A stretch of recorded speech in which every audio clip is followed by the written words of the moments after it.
वट सावित्री व्रत कथा। ज्येष्ठ मास की कृष्ण पक्ष की अमावस्या तिथि के दिन वट सावित्री का व्रत किया जाता है। इस दिन महिलाएं वट वृक्ष की पूजा करती हैं। मान्यता है कि वट वृक्ष में त्रिदेव का वास है। साथ ही वट वृक्ष के नीचे ही यमराज ने सावित्री को पति सत्यवान के प्राण वापस लौटाए थे। इसलिए इस दिन वट वृक्ष की पूजा और कथा का पाठ करने से महिलाओं को व्रत का पूरा फल मिलता है। यहाँ विस्तार से पढ़े वट सावित्री व्रत की संपूर्ण कथा।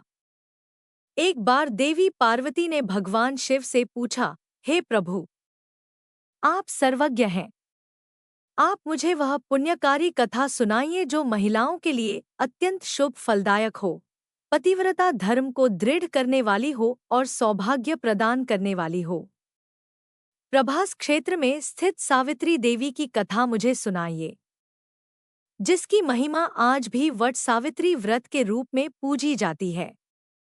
तब भगवान शिव बोले, हे पार्वती, मैं तुम्हें एक ऐसी कथा सुनाता हूँ जो महिलाओं के लिए आस्था, शक्ति और पतिव्रता धर्म की अद्भुत मिसाल है। यह कथा प्रभास क्षेत्र की है, जहाँ सावित्री स्थल नामक स्थान पर वट सावित्री व्रत की महान परंपरा का आरंभ हुआ। बहुत समय पहले मद्रदेश में अश्वपति नामक एक प्रतापी और धर्मनिष्ठ राजा राज्य करता था। वह सत्यवादी, क्षमाशील और प्रजावत्सल था, परंतु उसे कोई संतान नहीं थी। संतान की प्राप्ति के लिए उसने कई वर्षों तक नित्य सावित्री देवी की पूजा की।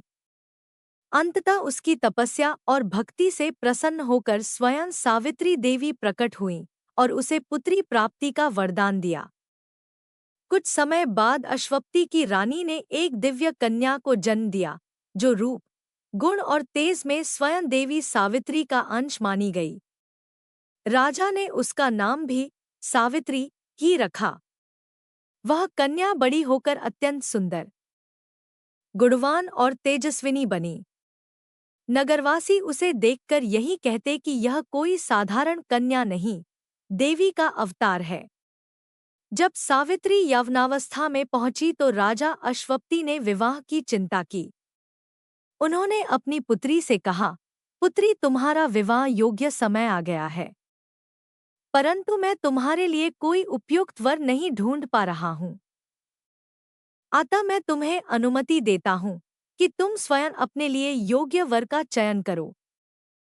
राजा के निर्देश पर सावित्री कुछ वृद्ध और बुद्धिमान मंत्रियों के साथ वन क्षेत्रों की यात्रा पर निकली, जहां उन्होंने कई तपस्वी और राजवंशीय परिवारों को देखा और अंततः शाल्व देश के निष्कासित राजा द्युमत्सेन के पुत्र सत्यवान को अपना वर चुन लिया। सत्यवान नेत्रहीन राजा के साथ वन में जीवन व्यतीत कर रहा था। वह अत्यंत धर्मनिष्ठ, सत्यवादी और सेवापरायण युवक था। जब सावित्री अपने चयन की जानकारी लेकर लौटी तो वहां देवर्षि नारद पहले से उपस्थित थे। उन्होंने सत्यवान के बारे में सुनते ही कहा, हे राजन, सत्यवान सभी गुणों में श्रेष्ठ है, लेकिन एक दोष है, वह अल्पायु है। ठीक 1 वर्ष बाद उसकी मृत्यु निश्चित है। यह सुनकर भी सावित्री ने दृढ़तापूर्वक उत्तर दिया, वर एक बार ही वरण किया जाता है, चाहे वह दीर्घायु हो या अल्पायु। मैंने सत्यवान को अपना पति स्वीकार कर लिया है, अब कोई और मेरा वर नहीं हो सकता। राजा ने सावित्री की दृढ़ता देखकर नारद की सहमति से शुभ मुहूर्त में सत्यवान से उसका विवाह कर दिया। विवाह के पश्चात सावित्री पति के साथ वन में निवास करने लगी और आश्रम जीवन को अपनाया। सावित्री को नारद मुनि की कही बात याद थी, इसलिए वह प्रतिदिन दिनरात की गणना करती रही। जब सत्यवान की मृत्यु के 3 दिन शेष रह गए, तब सावित्री ने उपवास का संकल्प लिया। तीसरे दिन उसने वटवृक्ष के नीचे व्रत करते हुए देवी सावित्री की पूजा की। पूजा उपरांत वह अपने पति सत्यवान के साथ लकड़ी लेने वन की ओर गई। वन में सत्यवान को अचानक सिर में तेज पीड़ा हुई और वह सावित्री की गोद में सिर रखकर लेट गया। तभी सावित्री ने देखा कि एक तेजस्वी, कृष्ण वर्ण, पीतवस्त्रधारी, मुकुटधारी पुरुष वहां आए, जिनकी उपस्थिति दिव्य प्रतीत हो रही थी। सावित्री ने उन्हें प्रणाम करके पूछा, आप कौन हैं? वे बोले, मैं यमराज हूँ। तुम्हारे पति की आयु पूर्ण हो चुकी है, अतः मैं स्वयं उसकी आत्मा लेने आया हूँ। यमराज ने सत्यवान की आत्मा को अंगुष्ठ के आकार में निकालकर दक्षिण दिशा की ओर प्रस्थान किया। सावित्री भी उनके पीछे पीछे चलने लगी।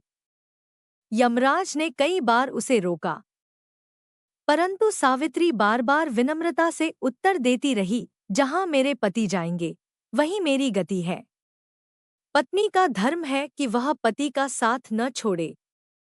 सावित्री की दृढ़ता, भक्ति और मधुर वाणी से प्रसन्न होकर यमराज ने कहा, मांगो, तुम्हें जो भी वर चाहिए। सावित्री ने कहा, मेरे सास-ससुर की नेत्र ज्योति लौट आए। यमराज बोले, तथास्तु। थोड़ा आगे बढ़ने पर यमराज ने फिर वर मांगने को कहा। सावित्री ने कहा, मेरे ससुर को उनका खोया हुआ राज्य प्राप्त हो। यमराज बोले, तथास्तु। अंत में यमराज ने तीसरी बार वर मांगने को कहा। सावित्री ने कहा, मुझे सत्यवान से उत्पन्न 100 पुत्रों का वर दीजिए। यमराज मुस्कुराए और बोले, तथास्तु। परंतु अगले ही क्षण उन्हें भान हुआ कि यह वर तभी संभव है जब सत्यवान जीवित रहेगा।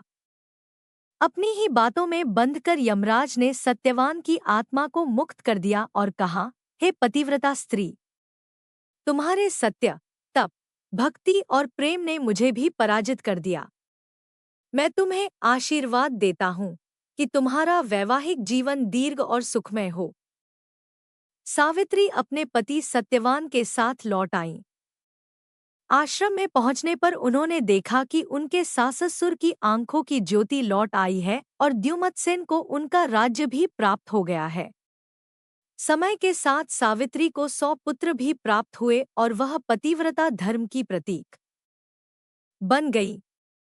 एक बार देवी पार्वती ने भगवान शिव से पूछा, हे प्रभु, आप सर्वज्ञ हैं, आप मुझे वह पुण्यकारी कथा सुनाइए जो महिलाओं के लिए अत्यंत शुभ फलदायक हो, पतिव्रता धर्म को दृढ़ करने वाली हो और सौभाग्य प्रदान करने वाली हो। प्रभास क्षेत्र में स्थित सावित्री देवी की कथा मुझे सुनाइए, जिसकी महिमा आज भी वट सावित्री व्रत के रूप में पूजी जाती है।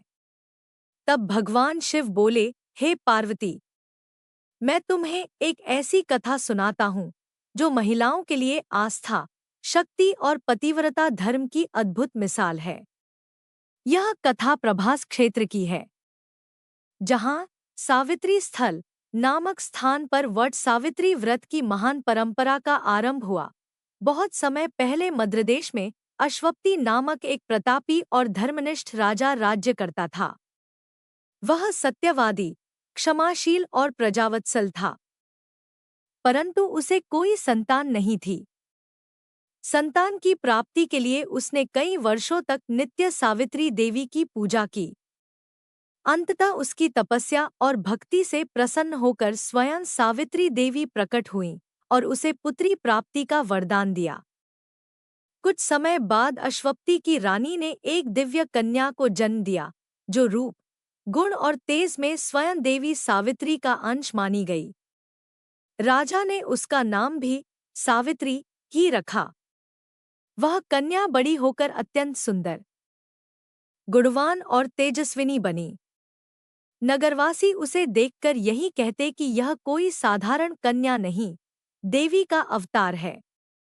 जब सावित्री यौवनावस्था में पहुंची तो राजा अश्वपति ने विवाह की चिंता की। उन्होंने अपनी पुत्री से कहा, पुत्री, तुम्हारा विवाह योग्य समय आ गया है, परंतु मैं तुम्हारे लिए कोई उपयुक्त वर नहीं ढूंढ पा रहा हूँ।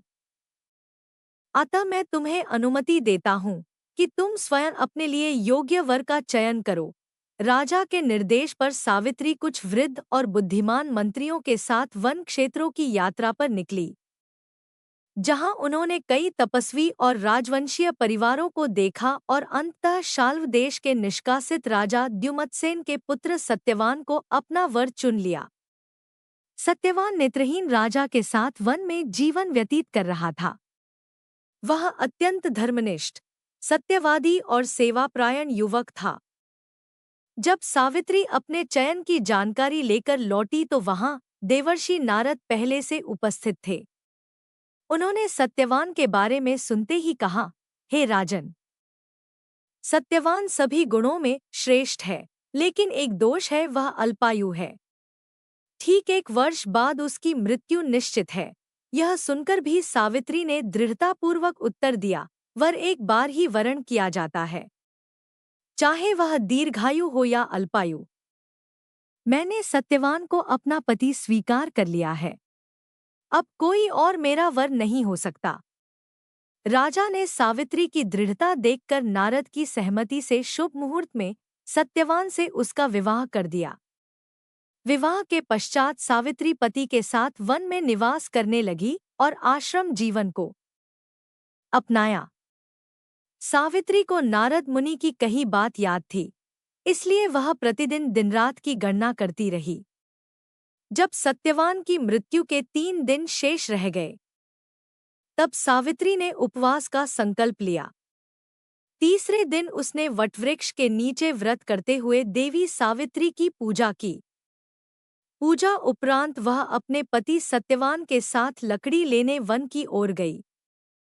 वन में सत्यवान को अचानक सिर में तेज पीड़ा हुई और वह सावित्री की गोद में सिर रखकर लेट गया। तभी सावित्री ने देखा कि एक तेजस्वी, कृष्ण वर्ण, पीतवस्त्रधारी, मुकुटधारी पुरुष वहां आए, जिनकी उपस्थिति दिव्य प्रतीत हो रही थी। सावित्री ने उन्हें प्रणाम करके पूछा, आप कौन हैं? वे बोले, मैं यमराज हूँ। तुम्हारे पति की आयु पूर्ण हो चुकी है, अतः मैं स्वयं उसकी आत्मा लेने आया हूँ। यमराज ने सत्यवान की आत्मा को अंगुष्ठ के आकार में निकालकर दक्षिण दिशा की ओर प्रस्थान किया। सावित्री भी उनके पीछे पीछे चलने लगी। यमराज ने कई बार उसे रोका, परंतु सावित्री बार बार विनम्रता से उत्तर देती रही, जहां मेरे पति जाएंगे, वहीं मेरी गति है। पत्नी का धर्म है कि वह पति का साथ न छोड़े। सावित्री की दृढ़ता, भक्ति और मधुर वाणी से प्रसन्न होकर यमराज ने कहा, मांगो, तुम्हें जो भी वर चाहिए। सावित्री ने कहा, मेरे साससुर की नेत्र ज्योति लौट आए। यमराज बोले, तथास्तु। थोड़ा आगे बढ़ने पर यमराज ने फिर वर मांगने को कहा। सावित्री ने कहा, मेरे ससुर को उनका खोया हुआ राज्य प्राप्त हो। यमराज बोले, तथास्तु। अंत में यमराज ने तीसरी बार वर मांगने को कहा। सावित्री ने कहा, मुझे सत्यवान से उत्पन्न 100 पुत्रों का वर दीजिए। यमराज मुस्कुराए और बोले, तथास्तु। परंतु अगले ही क्षण उन्हें भाव हुआ कि यह वर तभी संभव है जब सत्यवान जीवित रहेगा। अपनी ही बातों में बंधकर यमराज ने सत्यवान की आत्मा को मुक्त कर दिया और कहा, हे पतिव्रता स्त्री, तुम्हारे सत्य, तप, भक्ति और प्रेम ने मुझे भी पराजित कर दिया। मैं तुम्हें आशीर्वाद देता हूँ कि तुम्हारा वैवाहिक जीवन दीर्घ और सुखमय हो। सावित्री अपने पति सत्यवान के साथ लौट आईं। आश्रम में पहुंचने पर उन्होंने देखा कि उनके साससुर की आंखों की ज्योति लौट आई है और द्युमत्सेन को उनका राज्य भी प्राप्त हो गया है। समय के साथ सावित्री को 100 पुत्र भी प्राप्त हुए और वह पतिव्रता धर्म की प्रतीक बन गई।